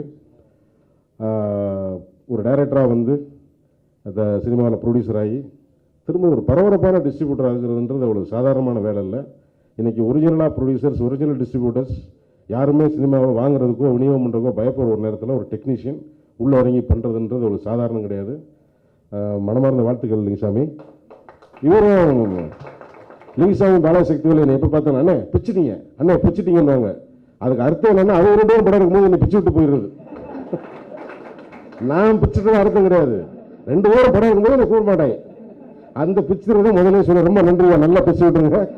வாழ்த்துக்கள், வாய்ப்புகள், நன்றி, வணக்கம். ஃபர்ஸ்ட் ஆஃப் ஆல் இந்த படம் ஃபஸ்ட்டு கதை கேட்டு ஃபஸ்ட்டு வினோதோட உட்காந்து பேசும்போது இவன் நரேட் பண்ண ஆரம்பித்தார். எனக்கு நம்ம வழக்கமாக நாங்கள் நிறைய டிவிடிஸ் எல்லாமே பார்த்துட்ருப்போம். ஸோ அந்த மாதிரி எதுவுமே இல்லாமல் ஃப்ரெஷ்ஷாக இருந்துச்சு டோட்டலாகவே. ஸோ அந்த ஒரு விஷயம் தான் எனக்கு ரொம்ப ஸ்ட்ராங்காக பட்டுச்சு இந்த படம் கண்டிப்பாக வினோத் கூட பண்ணணும்னு சொல்லிட்டு. மற்றபடி ஆடியன்ஸு தான் சொல்லணும். ஸ்டக்கப் ஆகுது பயங்கரம். Thank you very much. இது 3 ASன்னு சொல்லலாம். அதாவது திரு வினோத் சார் அவர்கள், திரு KG Venkatesh cameraman and Raja Sethupathi editor. இந்த படத்தில் வந்து இவங்க 3 பேரோட பங்கு மிகப்பெரிய பங்காக அமைஞ்சிருக்கு. அவங்க எங்கிட்ட இந்த வேலை வாங்கிக்கிறது, இந்த படத்தில் ஒரு எக்ஸ்பீரியன்ஸும் ரொம்ப அருமையாக இருக்குது. நீங்கள் பார்த்து சொன்னால் நான் ரொம்ப சந்தோஷப்படுறேன். ஏன்னா அவ்வளோ சந்தோஷமாக இருக்குது. இவங்களோட நான் கூட்டணியாக சேர்த்துறேன். ரொம்ப நன்றி, தேங்க்யூ. இந்த எனக்கு அதிகமாக பேசி பழக்கம் இல்லை. நான் இங்கே தேங்க்ஸ் தான் சொல்லணும். முதல்ல நான் தரணி சாருக்கு தேங்க்ஸ் சொல்லணும். ஏன்னா அவங்க தான் எனக்கு ஒரு நாள் ஃபோன் பண்ணி வந்து நட்டி ஒரு இந்த கதை இருக்குது கேட்குறீங்களா அப்படின்னாரு. கேட்குறேன் சார்னு. அப்படி தான் எனக்கு வினோத் அவர்கள் வந்து பழக்கமானாங்க. உன்னை யாராவது ஏமாற்றிட்டானா அவனை எதிரியாக நினைக்காத, ஏன்னா ஒரு வகையில் அவனுக்கு குரு மாதிரி. ஏன்னா அப்படின்னாரு. அந்த ஏன்னாக்கு அப்புறம் என்ன சார்னு கேட்டேன். அந்த ஏன்னா தான் இந்த கதை கேளுங்கன்னு சொல்லி ஃபுல் கதையும் கேட்டார். கதை கேட்டு முடிச்சோன்னே அவர்கிட்ட நான் ஒன்று தான் கேட்டேன், இவ்வளோ நாள் எங்கே இருந்தீங்க வினோத், எப்போ ஷூட்டிங் போகலான்னு. ஒரு 2 நாளில் சொல்கிறேன் அப்படின்னாரு. 2 நாளைக்கு அப்புறம் மனோபாலா சார் ஃபோன் வந்தது. டேய் நீ பண்ணுற இந்த படத்தை அப்படின்னு சொன்னார். ரொம்ப தேங்க்ஸ் சார்னு. அவருக்கு வந்து மனோபாலா சாருக்கு மிகப்பெரிய நன்றி சொல்லணும். ஏன்னா வியாபார ரீதியாக ஜெயிச்ச எத்தனையோ கதாநாயகர்கள் அவருக்கு நண்பர்களாக இருக்கும்போதும் இருந்தும் எனக்கு வந்து இந்த ஒரு ஆப்பர்ச்சுனிட்டி கொடுத்தாரு. மிகப்பெரிய நன்றி. அதுக்கப்புறம் வந்து நன்றி வந்து லிங்குசாமி சார், சுபாஷ் சந்திர போஸ் சாருக்கு சொல்லணும். ஏன்னா சாதாரணமாக செயல் பண்ணுறது எங்களோட டீமை இன்றைக்கி ஒரு 47 வீடியோ கேமரா, ஒரு 37 ஸ்டில் கேமராவுக்கு முன்னாடி வந்து இத்தனை பெரிய விஐபிகளுக்கு நடுவில் எங்களுக்கு இந்த மரியாதை கொடுத்துருக்காங்க. இது வேறு ஒரு லெவலுக்கு எங்கள் டீமை கூப்பிட்டு போகிறதுக்கு அவங்களுடைய மிகப்பெரிய நன்றியை தவிர எனக்கு ஒரு வார்த்தை வரல. Thank you so much sir. Director Rajamurugan, director Nalan Kumarasamy, director Manobala sir, Sanjay Raval sir, இவங்க 4 பேர் இல்லைன்னா இந்த கடை படமாக இருக்காது. அப்புறம் லிங்குசாமி சாரும் போஸ் சாரும் இல்லைன்னா இதுக்கு இவ்வளோ பெரிய எக்ஸ்போஷர் கிடச்சிருக்காது. இன்றைக்கி ஒரு கதை பண்ணுறது கஷ்டம்தான், அந்த படம் எடுக்கிறது கூட ஓரளவுக்கு கஷ்டம் தான், அதை வெளியே கொண்டு வரது தான் ரொம்ப ரொம்ப கஷ்டம். ஸோ படத்தை பற்றி எல்லாருமே நிறைய பேசிட்டாங்க. ஸோ நான் லிங்குசாமி சார் பற்றியும் போஸ் சார் பற்றியும் சொல்லிடுறேன். லிங்குசாமி சார் வந்து பாம்பேயில் இந்த படம் பார்த்தாங்க. அஞ்சான் ஷூட்டிங் முடிச்சுட்டு ஈவினிங் ஒரு டயர்டாக பார்த்துருக்காரு இந்த படம். நைட்டு 2:30 மணிக்கு எனக்கு ஃபோன் பண்ணி, டேய் பயங்கர எனர்ஜியாக இருக்குது, எனக்கு ஒரு நல்ல படம் பார்த்துருக்கேன், நான் உடனே போஸை படம் பார்க்க சொல்கிறேன் அப்படின்னாரு. போஸ் சார் மறுநாள் பார்த்துட்டு வெளியே வந்துட்டு எனக்கு ஃபோன் பண்ணி, பிரதர் நான் போஸ் பேசுகிறேன், நம்ம இந்த படத்தை வாங்குகிறோம், நீங்கள் ஒன்றும் கவலைப்படாதீங்க, நான் பார்த்துக்கிறேன், அவ்வளோதான் சொன்னார். அதுக்கப்புறம் எந்த கவலையுமே எங்களுக்கு இல்லை. Thanks to Bose sir, thanks to Lingusamy sir, thank you all. இப்போது தமிழ் சினிமாவில் இன்னொரு நியூ வேவ் வந்திருக்கு இல்லைங்களா, லாஸ்ட் ஒரு 4-5 இயர்ஸ் 6 இயர்ஸாக. ஐ திங்க் அதில் இந்த படம் இன்னொரு முக்கியமான படமாக இருக்கும்னு நான் நம்புகிறேன். அண்ட் கான் ஜான்ரு என்னோடய ஃபேவரட் ஜான்ரு. அண்ட் அந்த ஜான்ரில் இருக்கிற இந்த மூவி ரொம்ப எக்ஸைட்டிங்காக இருக்குது. நமக்கு தெரிஞ்சவங்க இல்லை நம்ம கேள்விப்பட்ட யாராவது ஒருத்தருக்கு இதில் இருக்கிற ஏதாவது ஒரு கான் நடந்திருக்கும். சில பேருக்கு டைரெக்டாக அவங்களுக்கே நடந்திருக்கும். அண்ட் எல்லாம் நம்ம டெய்லி பேப்பரில் படிக்கிறது அல்லது எங்கேயாவது கேள்விப்படுற கதைகள் எடுத்து ஒரு பயங்கர இன்ட்ரெஸ்டிங்கான ஒரு ஸ்டோரி பண்ணியிருக்காரு. அண்ட் எனக்கு இந்த மாதிரி மேடையில் வந்து பேசுகிறது எதுவுமே எனக்கு தெரியாது, அதனால் அதாவது கோர்வையாக எல்லாம் பேசுகிறேன்னா மன்னிச்சிடுங்க. பட் நான் பார்த்துட்டு டைரக்டர்கிட்டே சொல்லிட்டு இருந்தேன், டயலாக்ஸ் ரொம்ப இன்ட்ரெஸ்டிங்காக இருக்குது. ஒரு ஒரு நட்டி எப்பவும் போல் அவர் கேமரா பக்கத்தில் இருந்து அவர் கேமரா கான்ஷியஸாகவே இருக்க மாட்டார்னு நினைக்கிறேன். அவர் ரொம்ப ஈஸியாக இருக்கார். அண்ட் அதே மாதிரி ஒரு பயங்கர இன்ட்ரெஸ்டிங்கான ஒரு வில்லன் கேரக்டர், வளவன் கேரக்டர் பண்ணியிருந்தார். அவருடைய லைன் பயங்கர எக்ஸைட்டிங்காக இருக்குது. இப்போ கூட வெளியில் பாலாஜி நாங்கள் தான் பேசிகிட்டு இருக்கோம் அந்த லைன்ஸ் எல்லாம். நேற்று நைட் நான் பைக்கில் போகும்போது சிரிச்சிட்டே போனேன் லைன்ஸ்லாம் யோசிச்சு. I think that will be a very very interesting character. And அதே மாதிரி இவர் திலகன் கேரக்டர் ரொம்ப இன்ட்ரெஸ்டிங்கான கேரக்டர் அட்லீஸ்ட். யா ஸோ ஏன்னா எனக்கு அண்ட் ஐ திங்க் வினோத்துக்கு இன்னும் நிறைய இருக்குன்னு நினைக்கிறேன். I think is got great potential. So அதே மாதிரி திருப்பதி பிரதர்ஸோட victory streak I think will continue and I wish them all the best every one. Thank you so much. அடுத்து இந்த படத்தை பற்றி சொல்லணும்னா, வினோதன் வந்து இந்த ஸ்கிரிப்டை வந்துட்டு நம்ம அந்த மாதிரி படம் பண்ண போகிறோம் தம்பி ரெடியாடுறா அப்படின்னுவார். ஒரு நாள் கழிச்சு இல்லைடா செட் ஆகலை, இன்னொரு ப்ரொடியூசர் பார்க்கணும் அப்படின்வார். மறுபடியும் தம்பி ரெடியாடுறா அப்படின்னாரு. இந்த மாதிரி ஒரு 6 மாதம் போயிட்டு இருந்துச்சு. திடீர்னு ஒரு நாள் தம்பி வேணா பேமெண்ட் பேசுகிறா அப்படின்னாரு. என்னடா அதோட மறுபடியும் போகணுன்னு பார்த்தா மனோபலா சார் அப்போ தான் கூட்டு போய் இன்ட்ரடியூஸ் பண்ணிச்சாரு. ஸ்கிரிப்ட் அப்போ தான் நான் ஃபஸ்ட் அடி படித்தேன். முன்னாடி 6 விஷயம்லாம் சொல்லியிருந்தார். கேட்கும்போது ரொம்ப இன்ட்ரெஸ்டிங்காக இருந்துச்சு. ஸ்கிரிப்டை அதுக்கு படிக்கும்போது இதெல்லாம் கோர்த்து பயங்கர அதாவது இப்படிலாம் சுவாரஸ்யமாக எழுத முடியுமா அப்படின்னு சொல்லிட்டு ஒரு எக்ஸைட்மெண்ட் உருவாக்குற ஸ்கிரிப்ட் இது. ஸ்க்ரீன் பிளே எனக்கு படிக்கும்போது இன்ட்ரெஸ்டிங்காக இருந்துச்சு. நான் அந்த படம் பண்ணுறதுக்கு முன்னாடி ஒரு 2-3 விஷயம் வந்து நம்ம அந்த படத்துக்காக பண்ணி ஆகணும் அப்படின்னு சொல்லிட்டு மைண்ட் லெவலில் ஃபிக்ஸ் ஆகிட்டேன். என்ன விஷயம்னா, ஒரு விஷயம், இந்த படம் பண்ணும்போது வேறு எந்த படமும் பண்ணக்கூடாது அப்படின்னு சொல்லி ஃபிக்ஸ் பண்ணிட்டேன். எந்த படமும் நான் கமிட் பண்ணல. 1 வருஷம் அந்த படத்துக்காக மட்டும் தான் உழைச்சேன். அடுத்த விஷயம் அப்படின்னா, அதாவது இந்த கான் ஜானர்னு போட்டிருக்கு இல்லையா, கான்னா சும்மா பாப்கார்ன் சாப்பிட்டு அந்த கான் கிடையாது. கான்ன்றது ஹாலிவுட்டில் ஃபேமஸான ஜானர். அது ஆக்சுவலாக அந்த கான் ஆர்டிஸ்ட்டுக்கு எவ்வளோ ஒரு கான்ஃபிடென்ட் லெவல் தேவையோ அதோட இந்த படத்தை ஹேண்டில் பண்ணுற டெக்னீஷியன் கான்ஃபிடென்ட் தேவைன்னா, இந்த ஸ்கிரிப்ட் வந்து நீங்கள் எந்த டிவிடிலையுமே பார்க்க முடியாது, எந்த வேர்ல்ட்ஸுமே எது கூடமே கம்பேர் பண்ண முடியாது. அவ்வளோ ஒரிஜினல் ஸ்கிரிப்டை அந்த ஒரிஜினாலிட்டி மாறாமல் ப்ரெசென்ட் பண்ண முடியுமா அப்படின்னு அது கொஸ்டின் எனக்கு இருந்துகிட்டே இருந்துச்சு ஆக்சுவலாக பிகினிங் லெவலில். ஸோ அப்புறம் 15 தாட்டி 20 தாட்டி அந்த ஸ்கிரிப்டை படிச்சுட்டு ஒரு வார்த்தை கூட மாறாமல் அந்த ஸ்கிரிப்டை வந்து மனப்பாடம் பண்ணிவிட்டு அதுக்கப்புறம் தான் ஷூட்டிங்கே போனோம். ஷூட்டில் வந்து ரொம்ப ஃப்ரெஷ்ஷான யங் டீம், ரொம்ப பாசிட்டிவாக இருந்துச்சு. ஷூட் போகிறதே தெரியல ஆக்சுவலாக. போயிட்டு நம்ம பாட்டுக்கு டெய்லிக்கு வந்து எடிட் பண்ணுறது, டெய்லி மறுநாள் காலையில் ஷூட் போகிறது பண்ணும்போது பயங்கர இன்ட்ரெஸ்டிங்காக இருக்கும்.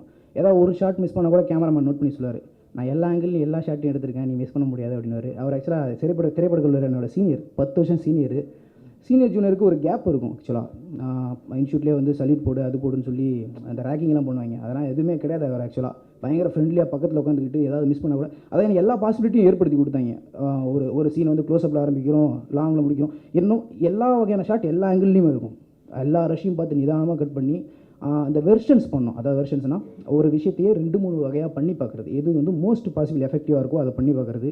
அதுக்கான நேரத்தை வந்து கொடுத்த மனோபலா சாருக்கு நான் பெரிய தேங்க்ஸ் சொல்லி ஆகணும். அந்த ப்ரொடியூசரும் அவ்வளோ டைம் கொடுக்க மாட்டாங்க. Take your one time, I need the best அப்படின்னு சொல்லிட்டு மனோபலா சார் திட்டிக்கிட்டே நிறைய எக்ஸ்டெண்ட் பண்ணி கொடுத்தாரு டைமை. ஸோ அந்த விஷயத்துக்காக நான் ரொம்ப தேங்க்ஸ் பண்ணிக்கிறேன். இளவரசர் சார் ஆகட்டும், எல்லாமே ரொம்ப ஸ்பாட்லேயே நமக்கு வந்து கொஞ்சம் இன்த்துவாக பேசி நல்ல முடியும் பண்ணு அப்படின்னு சொல்லிட்டு கொஞ்சம் பாசிட்டிவான நம்பிக்கையை நமக்கு கொடுத்தாங்க. மில்டன் சார்ட்ட ஒர்க் பண்ணும்போது அவர் அடிக்கடி ஒரு வார்த்தை சொல்லிக்கிட்டு இருப்பார். என்னென்னா, ஒரு சீன் எடிட் பண்ணிட்டு இருக்கும்போது சார் இது போதும் சார், நல்லா வந்துச்சு சார் அப்படின்னா மில்டன் சார்கிட்ட. அப்போ அவர் சொன்னார், இல்லை ராஜா நம்ம இன்னும் ஒரு 4 ஷாட் பேலன்ஸ் இருக்குது பார்ப்போம் சார், நம்ம நினச்ச ஃபீல் வந்துருச்சு, எது சார் 4 ஷாட் பார்த்துட்டு அப்படின்னு கேட்டேன். அப்போ அவர் சொன்னார், ஒரு படம் நீ பண்ணனா நீ மேடையில் சீக்கிரம் பேசும்போது உனக்கு விஷயம் யாரும் சொல்லி தர மாட்டாங்க, நான் இப்போ சொல்லி தரேன் கேட்டுக்க அப்படின்னு சொல்லிட்டு ஒரு விஷயம் சொன்னார். என்னென்னா, நீ ஒரு படம் பண்ணும்போது உன் ஃபஸ்ட்டு படமாக நினச்சி ஒர்க் பண்ணு, அதாவது ஃபுல் டெடிகேஷனோட டைம் கீப் பண்ணி பயபக்தியோட ஒர்க் பண்ணு, அதுதான் உன் கடைசி படமாக நினச்சி ஒர்க் பண்ணு. அப்போ தான் உன்னோட ஃபுல் எஃபோர்ட்டையும் உன்னோட என்னெல்லாம் தெரியுமோ அந்த படத்தில் போட்டு போகணும், அப்போ தான் அந்த படம் வந்து முழுமையான படமாகுனாரு. ஸோ இதை என்னோடய ஃபஸ்ட்டு படம் அண்ட் இதை என் கடைசி படமாக நினச்சி ஃபுல் எஃபர்ட்டை நானும் போட்டிருக்கேன், என் செகண்ட் டெக்னீஷியனும் போட்டிருக்காங்க. இந்த அரிய வாய்ப்பை கொடுத்த எனக்கு எல்லாருக்கும் தேங்க்ஸ். ஊடக நண்பர்களுக்கு மிக்க நன்றி. இந்த படத்தை வந்து மாபெரும் வெற்றி படமாக்கும்னு சொல்லிட்டு ஆடியன்ஸ் நான் கேட்டுக்கிறேன். Thank you so much. Thank you. Hi viewers, this is Ishara. Sathuranga Vettai மூவியில் ஃபீமேல் லீட் கேரக்டர் பண்ணியிருக்கேன். இதில் இது பேசிக்லி ஒரு கான் பேஸ்ட் மூவி. இதில் என்னோட கேரக்டர் வந்துட்டு பானுன்ற character, who is a like village girl who is very calm but very strong and there is a really strong energy energy revolving around her. and என்னோட கேரக்டர்னால hero character வந்துட்டு எப்படி change ஆகிறாங்க, அந்த turn over எல்லாமே வந்துட்டு I think you should go watch the movie to know more about this. But yes, so viewers, July 18th Saduranga Vettai theatre release avudhu. Please go watch the movie in the theatres and please let us know the reviews.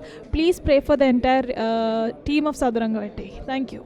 Saduranga Vettai இந்த படம் வந்து எனக்கு அறிமுகமானது வந்து மனோபாலா எனது நண்பர். நாங்கள் பாம்பேயில் தலைவா பட ஷூட்டிங்கில் இருக்கும்போது பொண்ணுன்னா ஒரு நல்ல ஸ்கிரிப்டடாக ஒரு பையன், புது பையன் ஒருத்தன் நல்லா கதை சொல்லியிருக்கான் அப்படின்னு என்கிட்ட சொன்னார். நான் சொன்னேன், சரி சார் நீங்கள் ப்ரொடியூஸ் பண்ணுறீங்களா அப்படின்னு. ஆமாண்டா அப்படின்னாரு. நான் சொன்னேன், இன்றைக்கி இருக்கிற சூழ்நிலையில் கொஞ்சம் கேர்ஃபுல்லாக ப்ரொடியூஸ் பண்ணுங்கள் சார், ஏன்னா நீங்கள் ஒரு மிடில் ஆர்டரில் இருக்கீங்க. டக்குன்னு நம்மளுடைய சின்ன சின்ன சேமிப்புகளை கூட அது ஒட்டுமொத்தமாக இழுத்துட்டு போயிடக்கூடாது அப்படின்னேன். இல்லைடா, இது வந்து நான் கொஞ்சம் பிளானிங்கோட தான் பண்ணுறேன், பிளான் பண்ணி தான் பண்ணுறேன், அந்த பையன் கொஞ்சம் நல்ல ஷார்ப்பாக இருக்கான்டா, புதுசாக திங்க் பண்ணுறான்டா அப்படின்னார். அதோடு முடிஞ்சிருச்சு. ஆனால் அதுக்கப்புறம் அந்த படத்தில் வந்து நான் ஒரு கேரக்டர் பண்ணணும் அப்படின்னு அவர் சொல்லும்போது டைரக்டர் பேசும்போது சொன்னார், சார் இந்த பிக்சரில் வந்து ஒரு கேரக்டர் இருக்குது, அந்த கேரக்டர் என்ன ரொம்ப ஜென்யூனாக இருக்கணும். ப்ராஜெக்டில் வந்து ஒரு படம் முழுக்க வந்து ஒரு ஹீரோ வந்து அவன் சைடு தவறுகளை பண்ணிக்கிட்டே வருவான். அந்த கேரக்டரை நியாயப்படுத்துறதுக்கு அல்லது அந்த கேரக்டர் வந்து ஒரு ஜென்யூனாக மாறுறதுக்கு ஒரு நல்ல ஒருத்தருடைய மோட்டிவேஷனோ அல்லது ஒரு அப்சர்வேஷனோ இருந்தால் பெட்டராக இருக்கும். அதுக்கு நீங்கள் எனக்கு கரெக்டாக சூட்டபுளாக இருப்பீங்க. கேரக்டர் எனக்கு வந்து பிக்சரில் வந்து குறைவாக இருக்கும், ஆனால் அதனுடைய இம்பேக்ட் கூடுதலாக இருக்கும் அப்படின்னாரு. அப்போது மனோபலா சார் சொன்னார். நான் சொன்னேன், அண்ணே இது எனக்கு எப்படின்னு தெரியல, எனக்கு அவர் சொல்கிறத வச்சு எனக்கு என்னுடைய கேரக்டரை ஜட்ஜ் பண்ண முடியல. ஒரு போலீஸ் அதிகாரியா அப்படின்னு சொல்கிறது மட்டும்தான் எனக்கு ஃப்ரேமில் இருக்குது. நீங்கள் படம் பண்ணுறீங்க, நான் பண்ணுறேன் அப்படின்னு சொல்லிவிட்டு நான் ஃப்ரேமுக்குள்ளே போயிட்டேன். போன பிறகு ஃபஸ்ட் நாள் ஷூட்டிங் எனக்கு ஃபிலிம் சிட்டியில் நான் வினோத்தை சந்திக்கும் போது வினோத்துக்கிட்ட எனக்கு பிடிச்ச விஷயம் என்னென்னா, தனக்கு என்ன வேணும் அப்படிங்கிறதுல அவர் தெளிவாக இருந்தார். ஒன்று. ரெண்டாவது வந்து வசனங்கள் வந்து அவருக்கு ரொம்ப ரொம்ப நல்லா சிறப்பாக வருது. வெறுமனே ஒரு ஒரு ஒரு விசாரணை அப்படின்னு சொன்னால் பலவலன்னு பேசிக்கிட்டு இல்லாமல் அதுக்குள்ளே ஒரு ரொம்ப புத்திசாலித்தனமான நிறைய விஷயங்கள் அவர் வந்து ஹேண்டில் பண்ணியிருந்தார். இப்போ இந்த படம் நல்லா வந்திருக்கு அப்படின்னு நான் ஒரு ஒட்டுமொத்தமாக முடியும் போது நான் கேள்விப்பட்டது, அதை வந்து உறுதி செய்கிற மாதிரி லிங்குசாமி வந்து திருப்பதி பிக்சர்ஸ் மூலமாக அதை ரிலீஸ் பண்ணும்போதே அந்த படத்தில் வந்து ஒரு தகுதி வந்து அது முழுமையடைஞ்சிருக்கு. அப்போது ஒரு எனக்கு கேட்கும்போது என்னென்னா, மனோபலா சார் வந்து பாம்பேயில் சொன்னதுக்கும் திருப்பதி பிரதர்ஸ் வந்து இந்த படத்தை ரிலீஸ் பண்ணுறதுக்கும் ஒரு லைன் வந்து அது வந்து ஒரு சக்ஸஸ்ஃபுல் ஃபார்முலாவிலேயே அந்த படம் வந்து ட்ராவல் ஆகிக்கிட்டு இருக்கு. இது அப்படியே ஒரு ரசிகனையும் போய் சேரும் அப்படின்னு எனக்கு தோணுது. ஏன்னா இந்த இந்த சில ட்ராவல்கள் வந்து நடுவில் பிரேக் ஆகாது, ஒரு முழுமையடையும். அப்படி சதுரங்க வேட்டை ஒரு ரசிகர்களையும் திருப்திப்படுத்தும் அப்படிங்கிறதுல நான் நம்புகிறேன். வாழ்த்துக்கள். வணக்கம் பேனுற்ற நேயர்கள் அனைவருக்கும் வணக்கம். நான் வெற்றி. இந்த படத்தில் செல்வம் அப்படின்ற ஒரு ரோல் பண்ணியிருக்கேன். படம் வந்து ரொம்ப ரொம்ப அருமையாக வந்திருக்கு. படம் ரொம்ப அருமையாக வந்திருக்கு. அதே மாதிரி இது நம்ம அடித்தட்டு மக்கள் மேல்தட்ட மக்கள் அப்படின்னு இல்லாமல் எல்லாருடைய வாழ்க்கையிலும் நடக்கக்கூடிய ஒரு விஷயத்தை, சம்பவத்தை ஒரு கோர்வையாக வந்து ஒரு படமாக நல்ல காமெடியாக ஒரு விஷயத்தை தொகுத்து கொடுத்துருக்கோம். மக்கள் மத்தியிலும் நல்லா ரீச் இருக்குது. இந்த படத்தை வந்து ரிலீஸ் பண்ணுறாங்க. திருப்பதி பிரதர்ஸ் வந்து இந்த படத்தை வந்து ரிலீஸ் பண்ணுறாங்க. அது எங்கள் டீமுக்கு வந்து ஒரு கூடுதல் ஒரு பலத்தை கொடுத்துருக்கு. ஒரு ப்ராடக்ட் வந்து நம்ம பண்ணுறது முக்கியம் இல்லை, அது வெளியில் கொண்டு வரது தான் ரொம்ப முக்கியம் அப்படின்னு சொல்லுவாங்க. அந்த மாதிரி இந்த ப்ராடக்ட் வந்து இன்றைக்கி நல்லபடியாக வெளியில் வந்திருக்கு அப்படின்னு நினைக்கும் போது டோட்டலாக எங்களுக்கு எல்லாத்துக்கும் நல்ல சந்தோஷமாக இருக்குது. மக்கள்கிட்டையும் நல்லா ரீச் ஆகிருக்கு. இந்த படம் நல்லா ரீச் ஆகிருக்கு. ஸோ தியேட்டரில் வந்து இந்த படத்தை பார்த்து உங்களுடைய கமெண்ட்ஸ் வந்து எங்களுக்கு பாசிட்டிவோ நெகட்டிவோ கமெண்ட்ஸை கொடுங்க. எங்களையும் மற்ற தொழில்நுட்ப கலைஞர்களையும் ஆதரிக்குமாறு பணியுடன் கேட்டுக்கிறேன். நன்றி, வணக்கம். என் பேர் ராமச்சந்திரன். இந்த படத்தில் நான் திலகன் ஒரு நல்ல கேரக்டர் பண்ணியிருக்கேன். ஸோ இந்த வாய்ப்பு கொடுத்த டைரக்டர் வினோத்துக்கும் ப்ரொடியூசர் மனோபலா சாருக்கு ரொம்ப நன்றி. நாங்கள் ஒர்க் பண்ணும்போது எப்படி வந்து என்ஜாய் பண்ணி ஒர்க் பண்ணோமோ அதே மாதிரி நீங்கள் என்ஜாய் பண்ணி படம் பார்ப்பீங்கிற நம்பிக்கை எங்களுக்கு இருக்குது. அந்த படம் வந்து ரொம்ப ஒரு மிக மாபெரும் வெற்றியடை நான் வாழ்த்துக்கிறேன். தேங்க்ஸ். பிஹைண்ட் வுட் நேயர்ஸ்க்கு என்னுடைய வணக்கம். நான் நட்ராஜ் பேசுகிறேன். இப்போ நம்மளோட சதுரங்க வேட்டை ரிலீஸ் ஆகிருக்கு. தயவு செஞ்சு எல்லோரும் தேட்டரில் வந்து பாருங்கள், திருட்டு விசிட்டில் பார்க்காதீங்க. அண்ட் பணம் மட்டும்தான் வாழ்க்கையில் முக்கியம்னு நினைக்கிற ஒருத்தனை பார்த்தினா கதை இது. அதில் என்ன செயலிங்கில் அவனோட செயலிங்கில் என்ன நடக்குது, லைஃப்பில் என்னென்ன நடக்கும் அப்படிங்கிறது தான் அந்த படம். ரொம்ப பிரமாதமாக வந்திருக்கு. எல்லோரும் வந்து தேட்டரில் பாருங்கள். Thank you so much.